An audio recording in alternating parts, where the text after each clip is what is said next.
So you're coming right That's time. it. Best time. Yeah. I think we'll come in July now.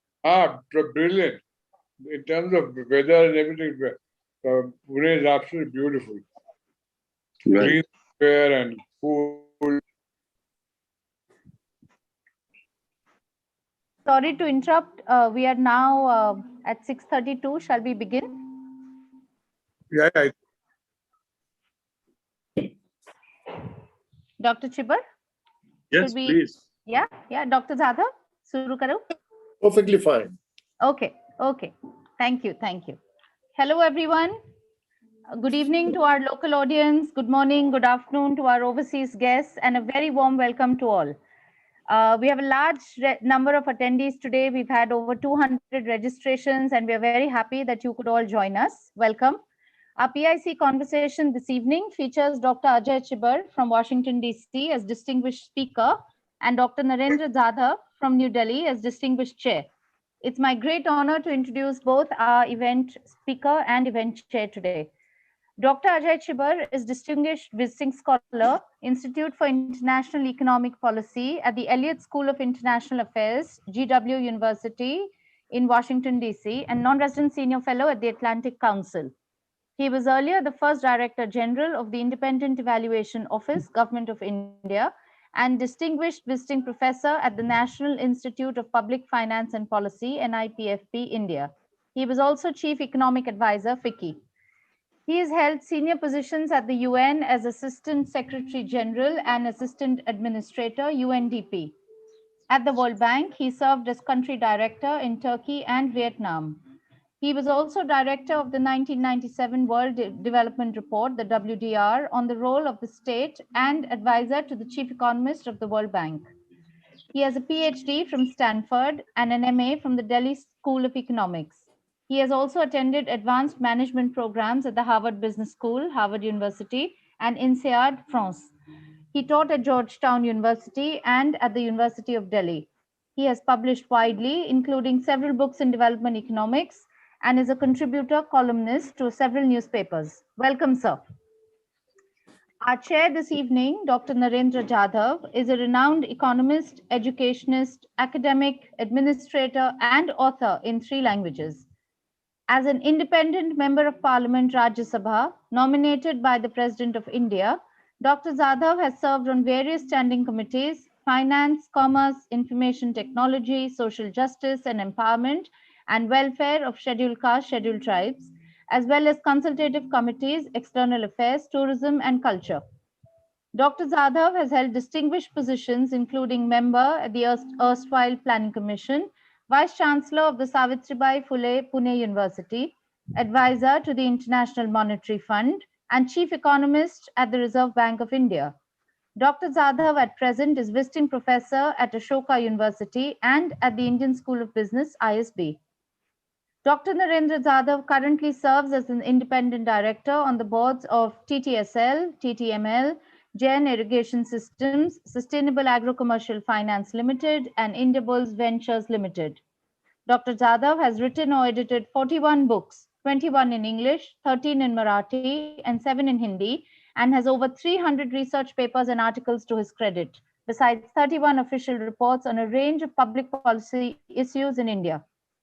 A celebrated public figure, Dr. Narendra Jadhav is recipient of as many as 70 national and international awards for his contribution to the fields of economics, education, literature, culture, and social work.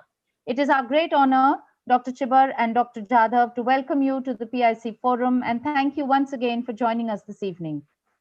Before we move on, some housekeeping announcements for our audience, please. We have disabled audio and video for all, and we respectfully ask that you do not record the event privately. It is being live streamed on our YouTube channel.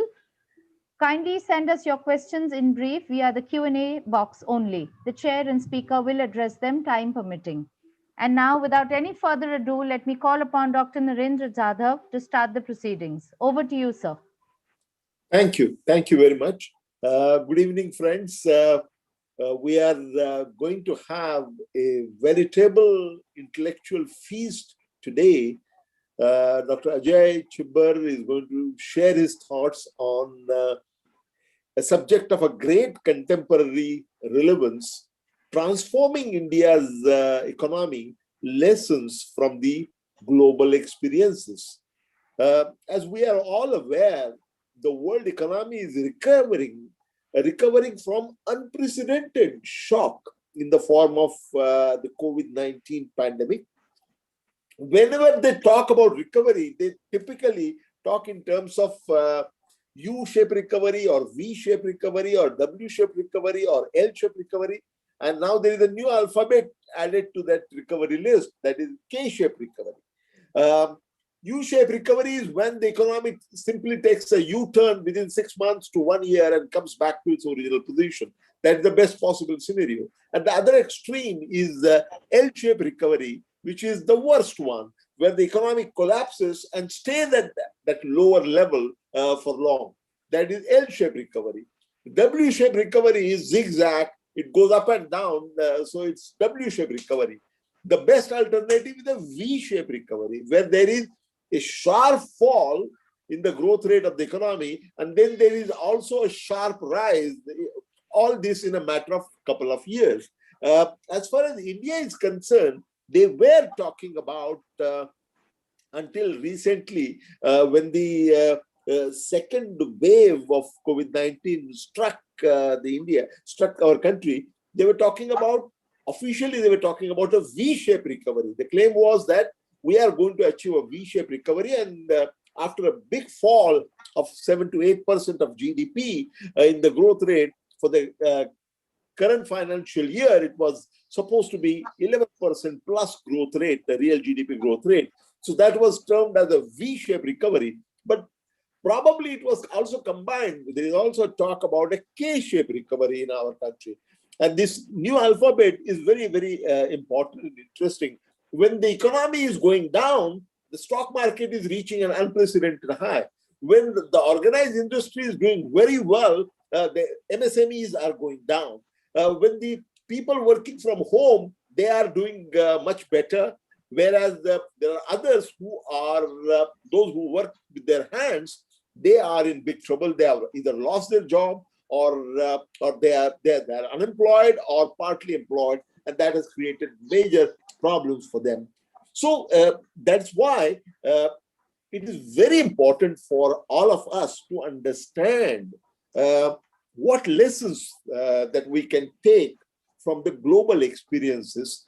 And there lies the importance of the talk by Dr. Ajay Chibbar today. So without any further ado, may I invite Dr. Ajay Chibbar to make his presentation. Dr. Ajay Chibbar. Thank you very much, sir. I'm trying to share. Thank you very much, Dr. Jadhav. When I heard all your CV, I said, perhaps you should be giving this talk, and I could make some comments on it. But anyway, I will use some slides. I find that I'm not a great speaker like you, so I find that these slides actually help in translating my messages much better. But as you have said, we are in a very, very deep crisis.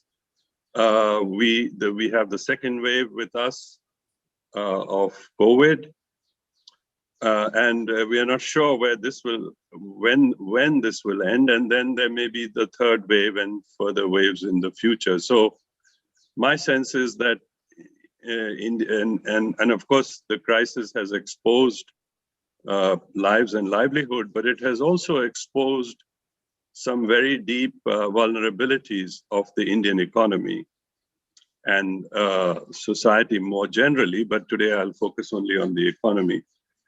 So I think what India needs, of course, right now, what we need is a rescue package again, more money for PDS, more money for Manrega, more whatever mechanisms there are for cash transfers should be utilized. And of course, again, more help to not just to the big industry, but also to MSMEs to keep as many afloat as possible. All that is very badly needed at this point, immediately. And of course, a centralized vaccination drive, which is what amazes me is how badly the vaccination is being handled. And what we have seen here in the US, where I speak to you today from, is that when President Biden took charge, a huge transformation has taken place here.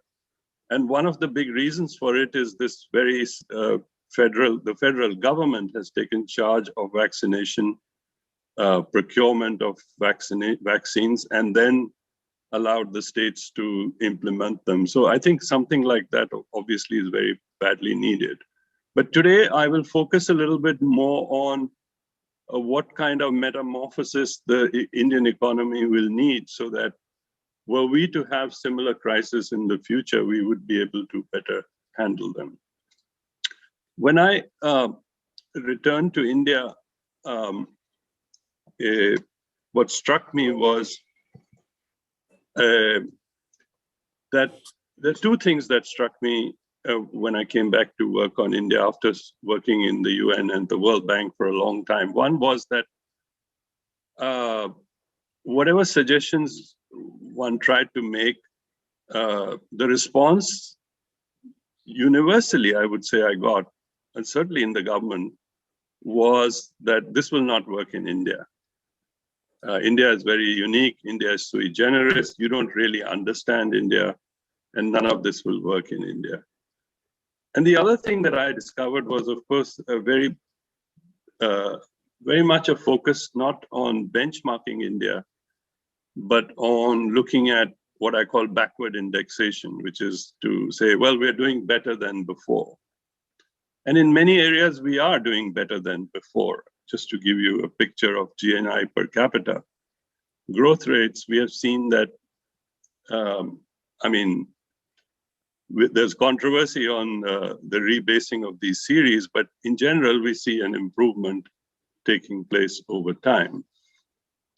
But if you go beyond this GNI GDP fixation around this $5 trillion economy type of stuff, then you see that the picture for India, as others have pointed out, but I try to show it to you in this one table. This is a table that is from an article I've wrote for the Atlantic Council last year in April, which tried to look at what progress had been made on human development and on poverty, and tried to look not just at what I call backward indexation, but to see if we could compare India with a number of other countries in South and Southeast Asia. And I include China here as well. I think this is important because it tells you that India's growth has been there, of course, except until recently, before the crisis, and now, of course, during the crisis. But that there are so many, it's a kind of lopsided development which we must address today, and I'll go into some of these issues today. I won't dwell too much on this picture, but except to point out three things. One, that if you look at life expectancy, India's life expectancy has improved, but it is lower today than the life expectancy in Bangladesh, in Nepal, of course in Sri Lanka, compared to Sri Lanka. It is lower than almost all Southeast Asian economies except Myanmar. The other interesting thing I'd like to point out is Vietnam has a lower GNI per capita than India, but a much higher human development index score than India because of much higher levels of schooling and much higher levels of life expectancy. So this article went on to point out that were a second wave to come in South Asia. This article was written in April of 2020. Then we could see huge impact on increases in poverty and on livelihoods in general. Let me move on to then deepen my argument on vulnerability. In the Human Development Report, you have data on something called vulnerable employment. They define vulnerable employment as employment which has no formal contracts and where the workers don't have any direct social protection. They may have access to Manrega or they may have access to PDS, but there's no direct social protection linked to their work. As you can see from this picture, India is a huge outlier on this. India's vulnerable employment as a share of total employment is as high as 77%, much higher than even Bangladesh, which is around 50-some%. And for its level of human development that I have here on the lower scale, you can see that India is a huge, huge outlier. Now, the question to ask is, and particularly what the pandemic has revealed is, that if this is the picture of India with such high level of vulnerable employment, it's not a big surprise that the impact of the pandemic has been so huge in India. Last year for the Human Development Report, I helped them create a planetary pressures adjusted human development index. I'm not going to go into that in much detail today, unless you would like to have me do that. But I also proposed a vulnerability adjusted human development index. And that vulnerability adjusted human development index was meant to ask the question that you may have improved your HDI by improvement in income, by improvement in life expectancy and improvement in education. But if the way your economy had developed left people hugely vulnerable, as they have in India, then what would be the impact of shocks on that system? So there are two types of shocks that I played around with to make these calculations. One was, the disaster shocks, like recently you had Cyclone Totak and now you have Cyclone Yasa. So at Notre Dame University, they have constructed, for all countries in the world, a disaster vulnerability index. So I used that, but then I used the share of vulnerable employment to also ask the question that if you had other shocks like a global financial shock or a pandemic shock, which would affect not just income, but also health and also education, because a lot of people could not attend school anymore. So all three pillars of the HDI get affected in a pandemic. What would be the effect on the Human Development Index score itself? And as you can see, I applied 1% shock, 2% shock, 5% shock, and I think the shock under the pandemic is probably greater than 5%, even closer to 10%. But even with the 5% shock, as you can see, you get a huge, huge reduction in the Human Development Index score. So India goes from a medium human development country to a very low human development country. The disaster shocks, by the way, are not so severe because, of course, the disaster hits a particular part of the country, but being a large country, it does huge damage to that particular part of the country, but not to the entire country. And the entire country can then marshal resources to address the problems in that particular part of India.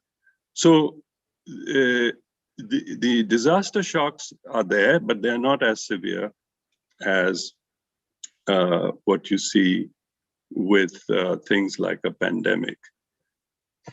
Now, the question to ask is, what has led us, what kind of growth pattern have we had, or what kind of labor markets, what kind of factor markets, land markets, financial markets have we had that have led us to this situation of this great vulnerability?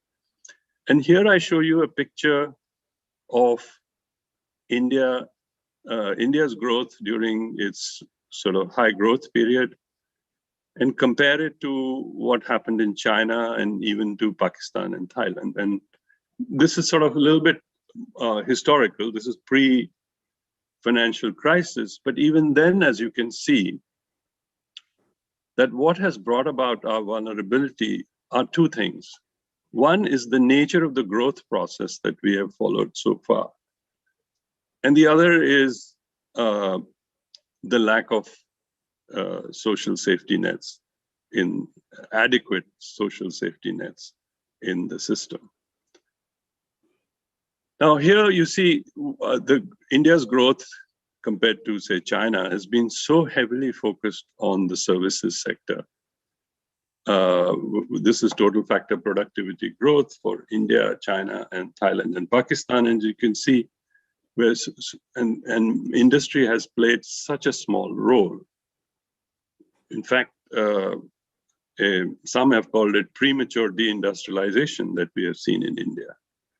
Now, one of the effects of this is that the kind of, sort of low-skill employment that you saw in China and you've seen in many other East Asian countries, you have not seen that in India. And there has been, the GNI growth has been largely service sector driven.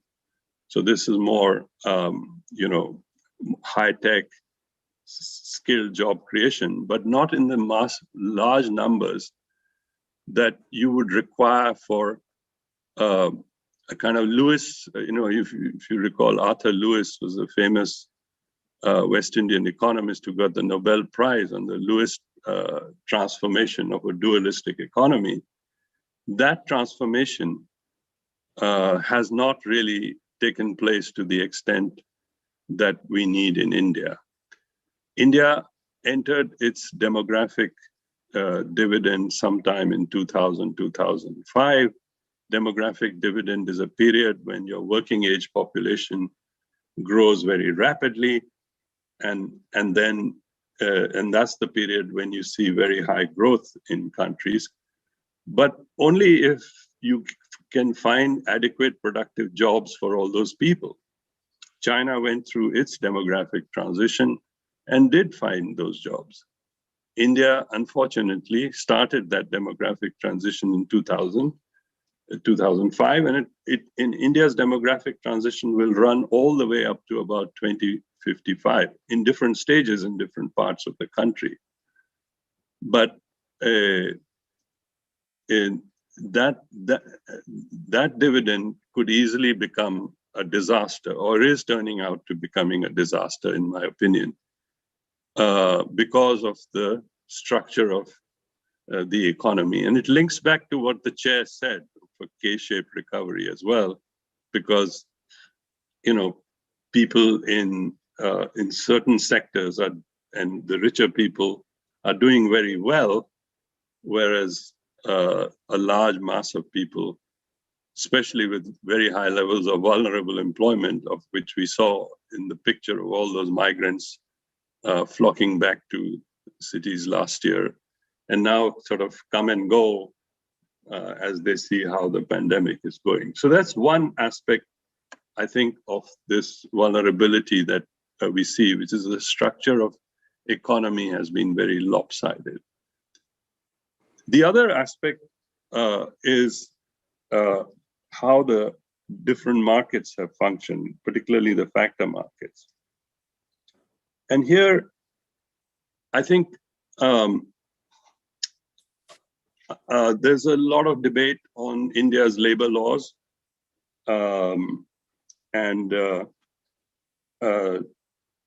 there are now attempts being made to rewrite them. And some rewriting has taken place in the form of 3 new labor codes. But the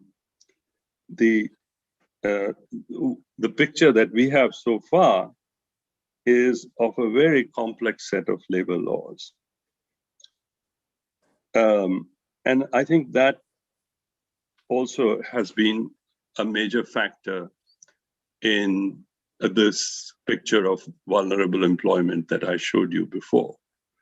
I'm not going to go into too much detail, but just to say that there's been a lot of talk about the missing middle in India, which is that Indian firms are either large or very small, and there's a missing middle. Well, I think actually there's no missing middle in India. It's just that firm size is just too small. I haven't been able to find any evidence of a missing middle. According to the Periodic Labor Force Survey for 2018-19, 79% of the workers were in establishments with less than 10 workers. More than 70% of manufacturing employment is in firms with sizes smaller than 10 workers. Average factory size has actually declined in India, which explains why India has struggled to compete with other countries as well.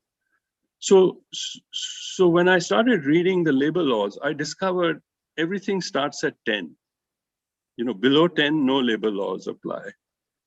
But many aspects of labor laws start to apply at the number 10.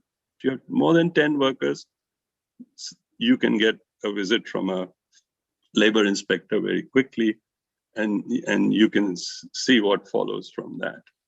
So there's a lot of literature by, Panagria and others have written about the missing middle. Quite frankly, I couldn't find a missing middle. I just think we have a small size problem, not a missing middle problem. The other interesting aspect of India's labor laws is this very large number of what are called casual workers,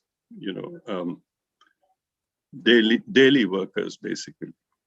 And India has about 40% of its workforce in the daily worker category, much higher than even Pakistan, much higher than even Bangladesh. And something that I'm not a labor law expert, but I find very hard to understand. So that's one aspect of and also because most of these people a lot of workers are casual, the skilling itself skilling is very low. It's not productive for employers then to spend a lot of time skilling up these workers. Just to give you some figures, the proportion of formally skilled workers in India is 4.69% of the total workforce, compared with 24% in China, 52 in the US, 68 in UK, and so on, and 96 in South Korea. So you have this sort of a bit of a chicken and egg problem that, if you skill your workers, they might leave. So you end up not skilling your workers. And of course, what that means is that the kind of investment that you get is not of the kind that requires skilled workers, because they just don't exist at that point in time. And I think so that's one very important aspect. Now, one of the Pune Center fellows and a former colleague of mine at the World Bank, Ijaz Ghani, has written a whole slew of articles that, well, the labor, and by the way, I should add that the 3 new labor codes that have just been written up may have been some improvement, but they have been shelved. And in fact, 2 states, Madhya Pradesh and Haryana, are even considering quotas for the private sector. for people of their state being employed in those companies as well. So I don't. Things may be even going from bad to worse in future.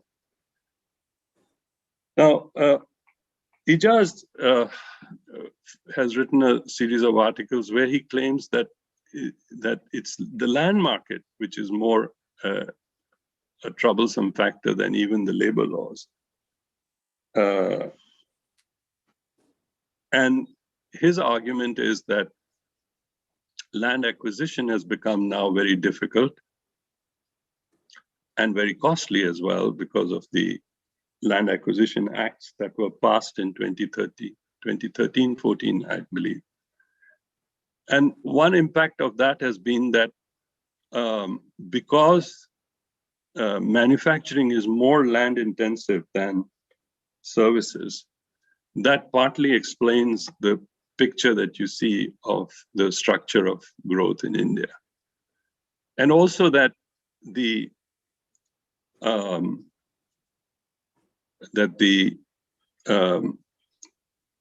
because land is an important factor in acquisition of financial capital, loans, basically borrowings, the distortions in the land market have much greater distortionary effects than even labor laws because they affect the allocation of capital as well.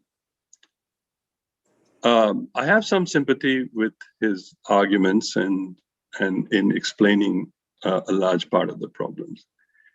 Anyway, one picture that emerges from this is that even before the pandemic, and by the way, this picture that I showed you for up to 2008 has gotten worse. Recently, there's been a survey done by Ashoka University, where you are, Dr. Jadhav, and CMIE, which shows that very little employment growth has taken place in the manufacturing sector for the 4 or 5 years before the pandemic. So actually the position is getting even worse, and that many of those people are then left to stay on and rely on farm level employment, where India is already a huge outlier with almost 45% of its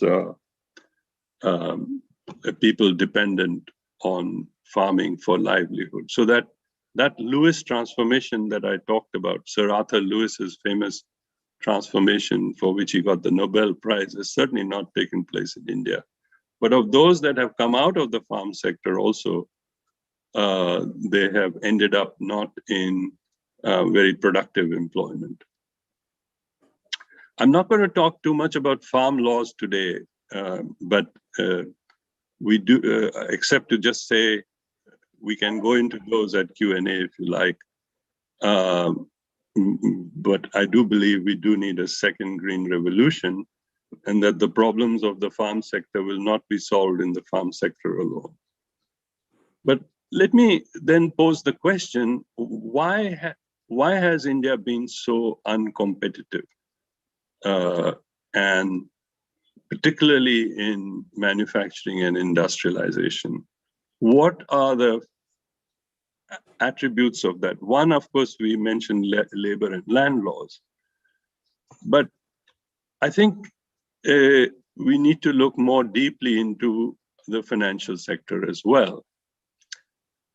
You know, I met many people who have been former regulators of the RBI or SEBI who tell me, well, you know, India's financial sector is bad, but it's really not. We've never had a crisis like the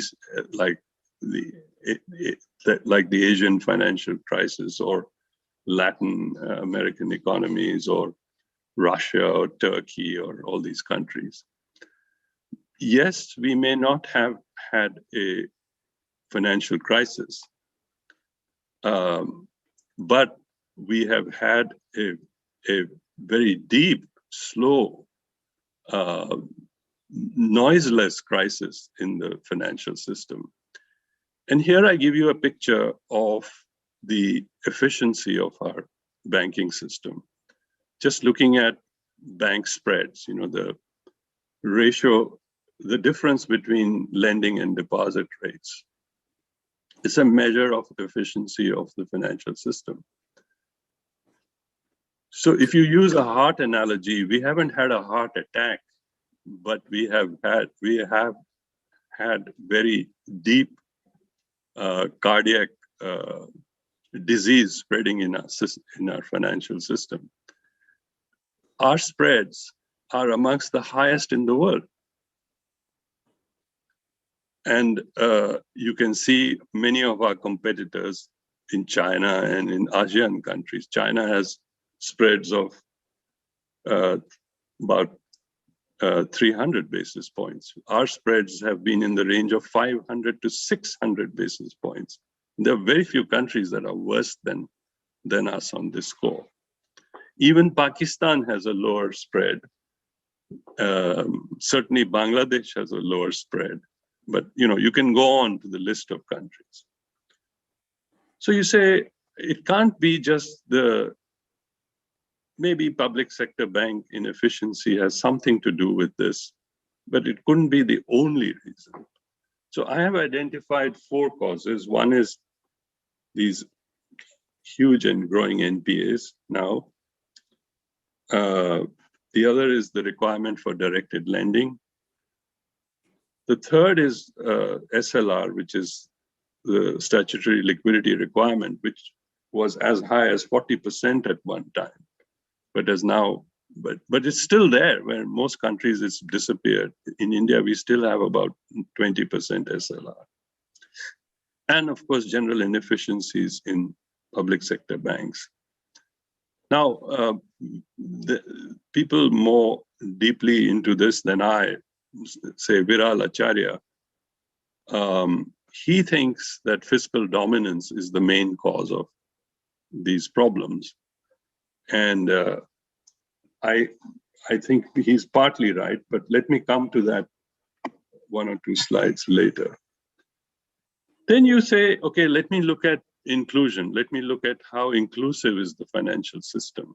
And while there have been this increase in Jan Dhan accounts, when you compare the usage in India, borrowing, saving, deposits, generally, there's been some improvement recently because of the money that was put in the Jan Dhan accounts for the pandemic. But in general, the picture is that we have one of the least inclusive financial systems in the world as well, despite directed lending, despite all these efforts, Mudra Bank, this bank, that bank.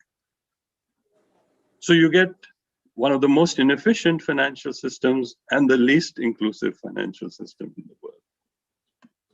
It's therefore no surprise that the main function of a financial system is to deliver credit. We have had, our credit to GDP ratio did grow, and here I give you a picture with several Asian countries, but it has stagnated recently. In fact, probably has declined even. And look at the performance of some of our competitors that have just exploded in their credit GDP ratios. And you can see why as well, given how inefficient our system is. Now, the big problem staring at India now, of course, is, and it was already there before, and while some may think the IBC was a great process, it is probably a great process, but it's already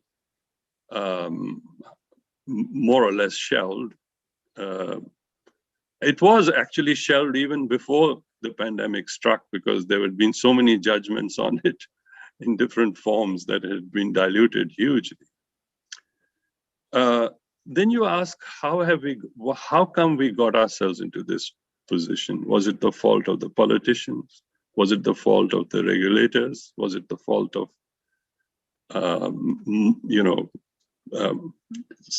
what Subramaniam calls stigmatized capitalism, with all these crony capitalists that, was it loan melas? Was it, giving away all this directed lending pressure on the banking system?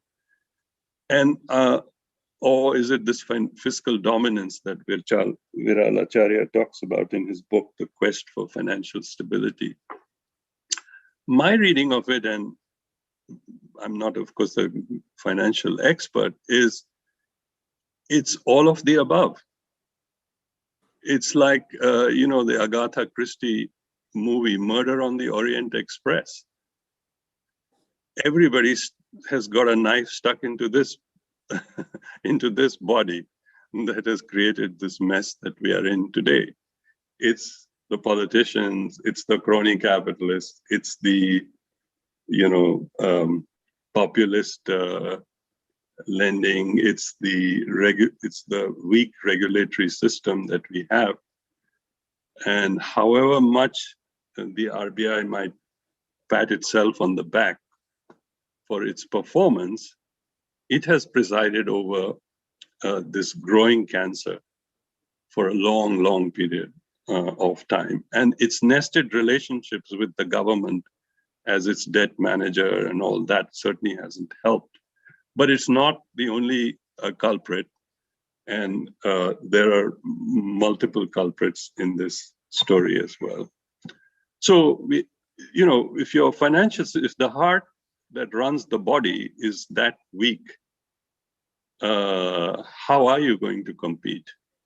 Or if you take a car analogy, if the gearbox of your car is broken, you can barely go at second gear. You're certainly not going to grow, except for brief spurts at fourth and fifth gear.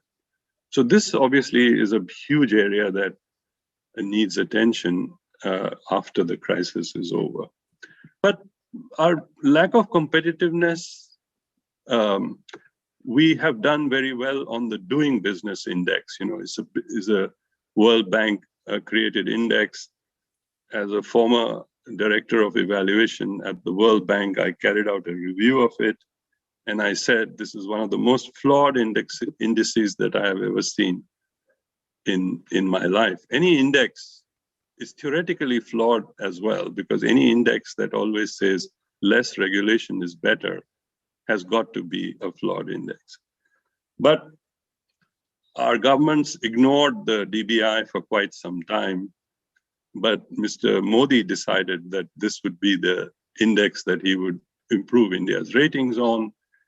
And I told government that this is a very easy index to gain doing business. But perhaps that's why they like it, because you can go from 133rd to 67th position in the world in a very short period of time. And by the way, now we have state level indices, and guess what? UP is now ranked number 2 on the intra-India doing business index. That is the second best state for doing business.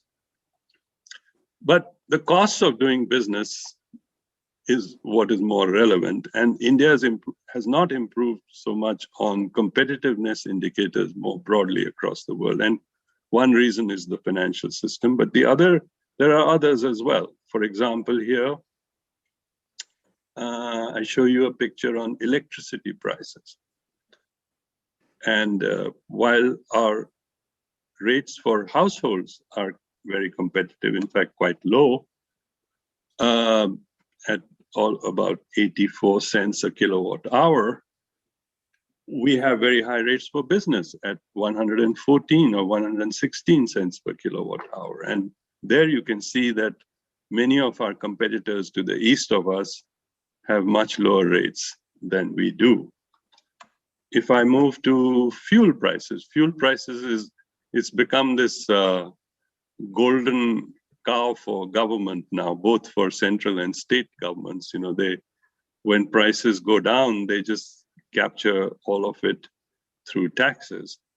And when prices go up, they don't reduce the taxes at all. So as you can see, for petrol and diesel, other than a few developed countries, we have the highest prices certainly among emerging markets, and higher than even the average world price.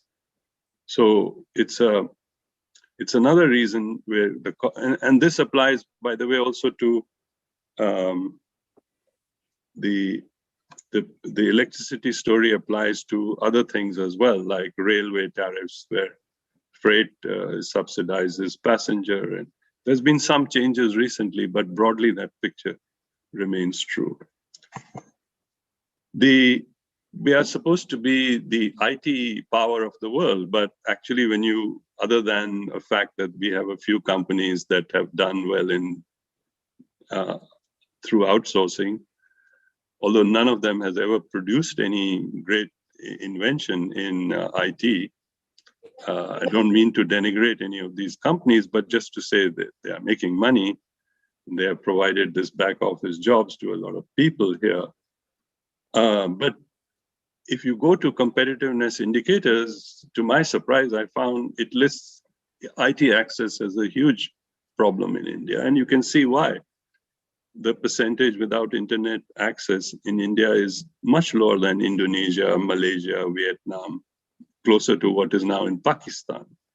And then, of course, because of mobile, now everybody has mobile, but look at the efficiency of that mobile. The download speed is one of the lowest in the world as well.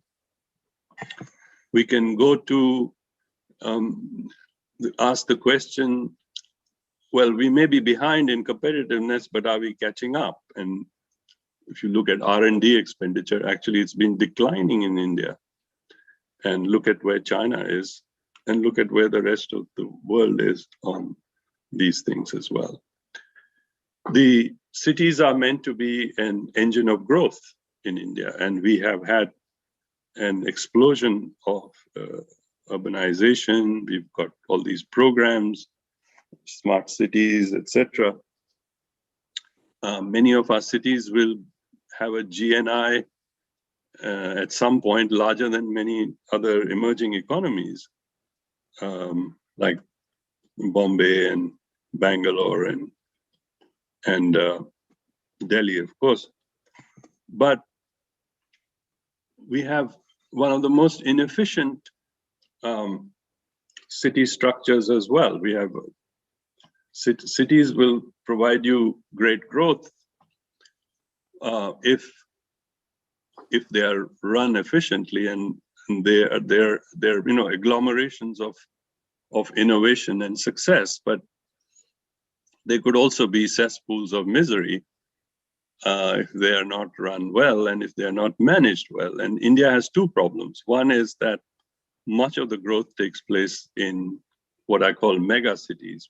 The growth in smaller towns and is much less evident. And the other is that we have also designed urban laws that make them deliberately more inefficient. And here I just pick on one number, the floor area ratios. And as you can see, we have some of the lowest floor area ratios in the world, which means therefore that we have urban sprawl, which increases the cost of infrastructure and makes them less and less livable as well. So we can come back to these. So we have huge reasons for the lack of competitiveness and for the structure of our economy as well. But at the heart of it, I think, and what the pandemic has revealed is we have a problem with the way the state itself is structured. In fact, the state, which we thought was a strong state, although Gunnar Myrdal wrote in 1968, another Nobel Prize winner, classified India and many countries in South Asia as soft states. But now we find that the state has almost withered away in this pandemic. So we have to ask the question that behind all this perhaps is a much deeper problem, is the way the state itself is structured. I mean, Gurcharan Das says India grows despite its state.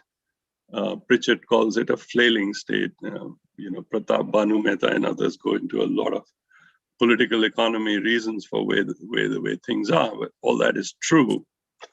But the question to ask is, what have others done? What can we learn? And I'll point to two things. One is that China carried out its economic reform in 1980, but in 1995, when the prime minister was Chu Rongji, he then said, if we are to sustain this reform, we cannot rely on economic reform alone. We must do an administrative reform to prepare China for the 21st century. And he carried out a major administrative reform. In Malaysia, when you look at their programs, especially under Mahathir, they paid equal attention to economic policy as they did to administrative reform that would be needed to implement that policy. So, and this is a boat that we missed. We did have a administrative reforms commission under Dr. Moily, Mr. Moily, I think around 2004-05, and he did produce a tome called the Second Administrative Reform Commission, which had probably, I don't know, 1,600 recommendations. But perhaps because of that there were just too many recommendations, or we went into the global financial crisis, and we had that opportunity 15 years after we started our reform, just like China did, to modernize our government, but we failed to do that. So let me see what elements of reform are needed. And particularly now, we have a situation where the state has kind of collapsed to some, that's the sense you get. I'm sure that's not the case when you're in India, but there were periods when people said, where is the government, right? Now, it's a vast topic, so and probably not a reform that you can do en masse in any case, unless you've gone through a war or some other kind of situation. But where do you start? How do you assess where are your weaknesses? Where will we get the biggest bang for the buck if we were to carry out a state reform? Now, one way to look at it is to ask the people and say, which agencies do you trust and which you don't trust? And here's a survey from Lokniti CSDS, I think funded by Azim Premji's group. It's quite interesting that, of course, political parties scored the lowest in the trust of government, and we can all understand that. But other than that, you start seeing that government officials, police, etc., score quite low. And so one way to think about it, army scores, of course, very high. I was surprised at the Supreme Court, High Court scoring that high, but I thought that was an area that needed reform as well. But anyway, one place might be to start at least at the administrative side of things. Dr. Chibar, I'm sorry to interrupt. Yeah. Hi, maybe if we can wrap up in about 5 minutes, we can have some time for the chair's comments and for some questions, if that's okay with you. Let me quickly just then say that, you know, the government in the state in India is much too interventionist. It's almost in every aspect of what you would find in a chart of government functions. As a result, it does everything very badly. So, you know, one of the suggestions I have is to reduce the scope of the state, reduce its sort of levels of intervention in many different areas, focus much more on health, education, basic law and order, and defense. Although, by the way, just to mention, our defense spending outside of Europe is now the lowest in independent India's history. Is to also say a two-stage reform. First, reduce the scope of the state and then improve its capabilities. I want to say that there are some people like Devesh who think India's state is too small. I call it more like a boutique government, which is that it's small in size of number of people, but very expensive. Here's some pictures on expenditure, which are very high. that it is true that there are very few technical staff, but part of it is that it is because there's huge issues in the pay structure. The last pay commission did some very deep damage to India in that sense, because for 90% of the workforce in government, particularly central government, is now paid higher than the private sector.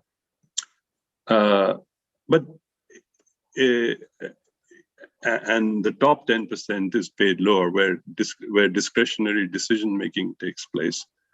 So it's an expensive government because we are spending close to 28-29% of GDP on government, but its structure is badly done. I'm sorry, I'll have to rush through some of these. But the other thing that is badly needed, of course, is privatization. And I have produced a report for NIPFP when I was there for 2 years, suggesting that other than the 7 Maharatnas, most of the rest of the PSUs are ripe for privatization. And then there's about 1,200 state-level PSUs as well, which could be looked at. But one thing which is very important is that we should have much greater decentralization. Some of it was started by the last 2 finance commissions, not last one, but last one stated, but the one before that, headed by Mr. Reddy. And so I think that's a move in the right direction. There's a whole way of classifying government services, which I won't be able to go into for lack of time, but which are also there, by the way, in an excellent book by Mr. Kelkar and Shah, Dr. Kelkar and Shah. I just want to say that a lot of this work was done actually by a public administration specialist called Arturo Israel at the World Bank. Anyway, if you follow this, you'll see that a lot of these functions could be also decentralized. And one of the lowest hanging fruits that we have in India, but just moving money from Delhi to Lucknow doesn't make it decentralized. If you have a state like UP, having all that money go to Lucknow doesn't mean that large parts of UP benefit hugely from it. You need to go much deeper than that and go down to the local level. And there, a part of it is more transfers to them, but part of it is then greater empowerment to them by allowing them to raise more resources. And 2 areas, I think property taxes and user fees are ripe for reform. And here you can see why India's share of property taxes is one of the lowest in the world. There is a perception now in India that corruption has gone down. Well, if you look at TI rankings, there's been some small changes here and there, but basically, our TI rank started to creep back up again as well. And we can discuss this further if you want. But if you use a comparison of a global corruption monitor, India is, according to its citizens, still the most corrupt country, even in Asia. So that's quite a story. I was going to say that because we became less competitive, we have now started turning inwards. And the benefits that we saw of liberalization up to about 2010-11 have now dissipated, partly because of global financial crisis, but that has now made India think that it's better off turning inwards, which is a huge mistake that I think India is making. And this idea that the export-led growth is no longer possible is, to my mind, not correct for India, because if you look at our major markets, our share in our major markets is very, very small. And so this idea that, and now post-pandemic, we have seen exports pick up, not just in India, but even more strongly in places like Vietnam and others. So I think the lesson here is from our cricket team that when we were losing abroad, we didn't turn inwards. we kept fighting and building up our team to become a world beater. So I think India can become a world beater. So the metamorphosis that I think we need is we need to learn from and compete with the world. And we need much more cooperative federalism that except in vaccines, except in vaccine procurement, where we need the central government to take a much stronger role. There's a saying, top-down approaches do not work. The bottleneck is at the top of the bottle. And that's what we are seeing in India in many ways today. Thank you. Sorry I took so much time. Thank you. Thank you so much. No, not a problem. Thank you. Thank you, Dr. Chibar. That was an extremely exhaustive and in-depth look and analysis at many of the challenges that we face. And with the chair's permission, I'd like to read out a couple of questions, please, Dr. Jadhav, that have come my Please way.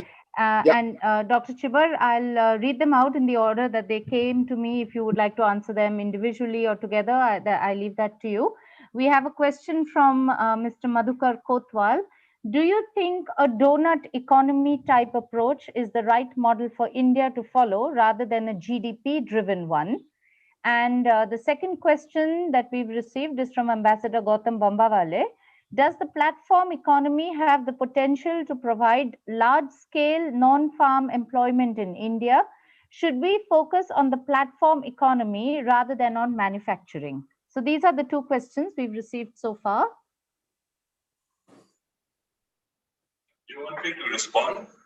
Yes, please, please. Yeah, I'm sorry, perhaps I don't fully understand the questions. What is a donut economy? Is it something, a new word that I'm learning actually? But anyway, I can say that we do have a K-shaped recovery, and part of it is the reasons that I have talked about today, which is that the structure itself would inevitably lead you into that situation of a K-shaped recovery. And that we need to fix that structure in order to ensure that the next time the recovery is not so K-shaped and much more, if possibly V-shaped. But by the way, I don't know whether a K is better or worse than an L. I think K is even worse than an L. Because you get this feeling at the top that you're doing fine, then no need to change anything. Whereas with an L, of course, when you have an L, you know, everybody's in the same boat, but meaning it's sinking. But here we do have this. So I don't know what a donut economy is. Is it more circular? Is it what you're talking about? Or anyway, I don't know.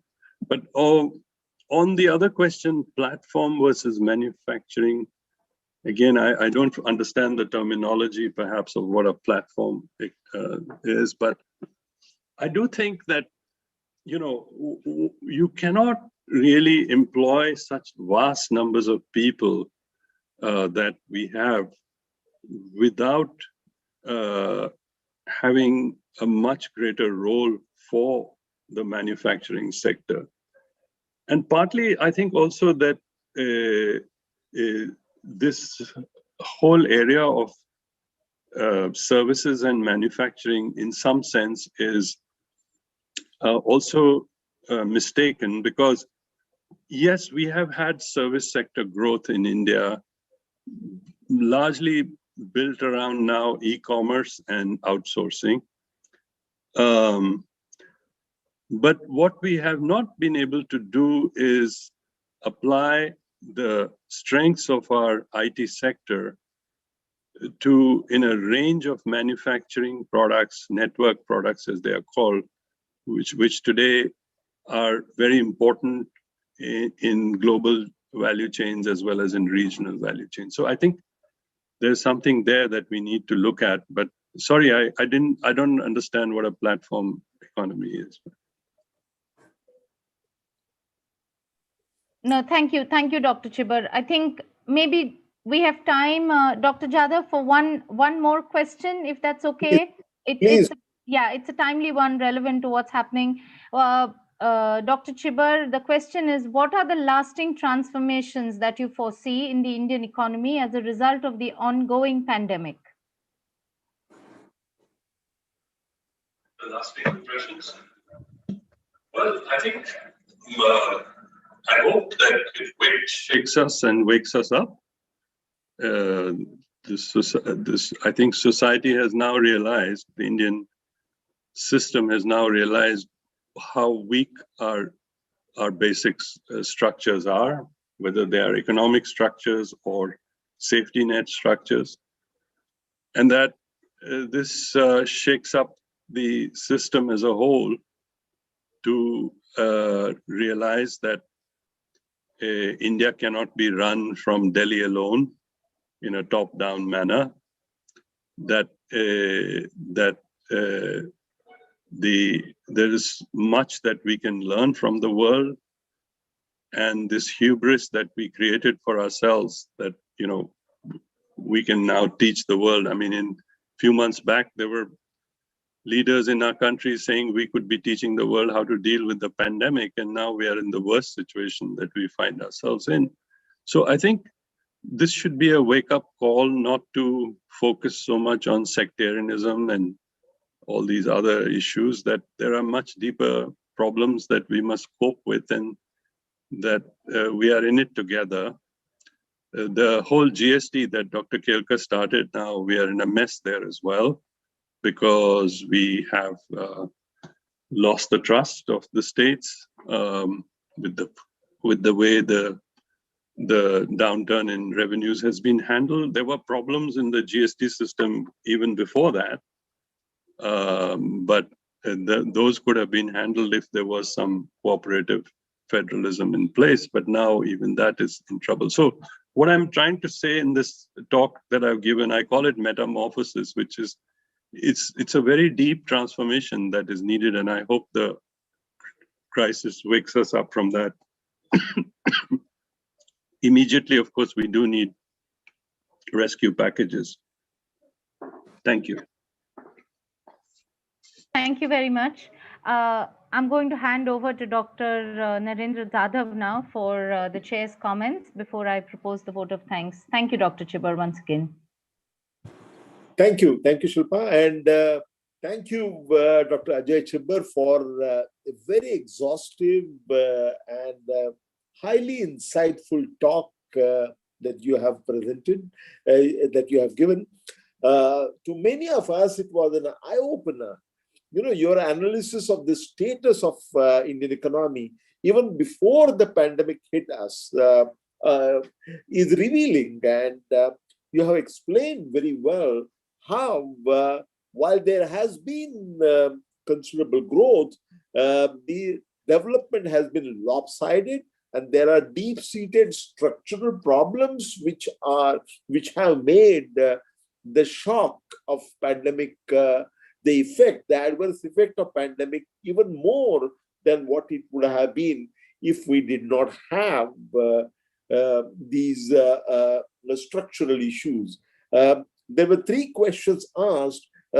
Although it was not clear what a donut economy is, your comment on the K-shaped recovery, how it has affected us, and particularly the comment that you made about the K-shaped recovery is actually worse than L-shaped recovery.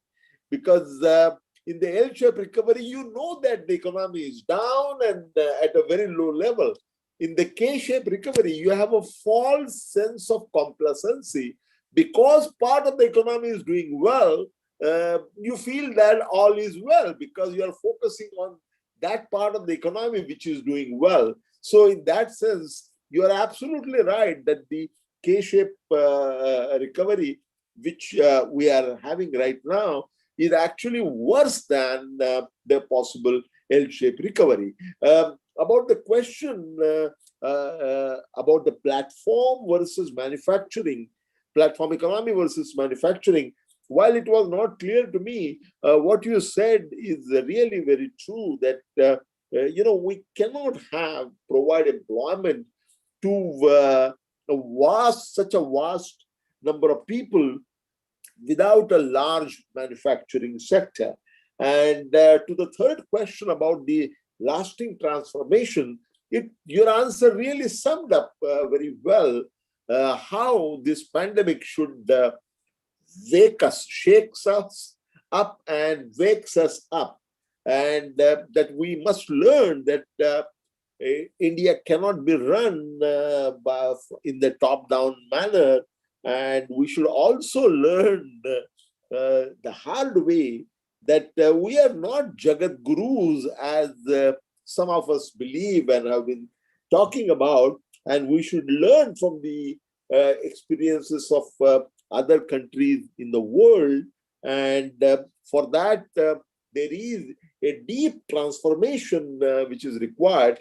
While the immediate requirement is rescue package, there are deep-seated problems which need addressal, and the role of state has to undergo a very metamorphic kind of transformation, which is, I believe, what your focus in this talk was, is absolutely right and well taken.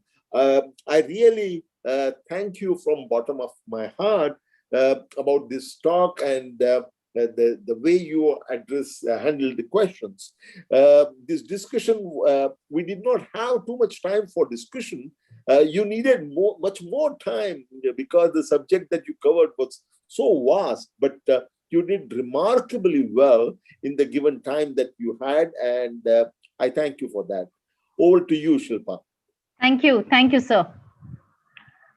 Thank you very much, Dr. Chibar, Dr. Jadhav, for such an extensive, informative, and timely discussion. I agree. We've really run out of time, and perhaps we can persuade our speaker and chair for part 2 of this topic. It's been an evening of many insights, many takeaways on a wide range of subjects, and I want to thank you both for engaging with us, Dr. Chibar and Dr. Jadhav. Your conversation has presented us with many new dimensions to the growth challenges and realities faced by present-day India, and the many, many examples of good governance and robust economic lessons from around the world. I want to thank our PIC colleagues, especially Kiran and Amresh, for their tremendous efforts behind the scenes. Thank you very much indeed. And last, but certainly not the least, many thanks to all members of the audience for your enthusiastic and positive participation. Please stay tuned for updates on our website and social media pages. We have another event coming up early next week on Monday, the 31st of May, a book discussion featuring former Foreign Secretary, Mr. Vijay Gokhale. Details are available now on the screenshot that Kiran is sharing. You can visit our website for more information. Thank you once again to everyone. Dr. Chibar, Dr. Jadhav, we look forward to hosting you again. With that, we now conclude this evening's PIC conversation. Good night, Shubhratri. Thank you.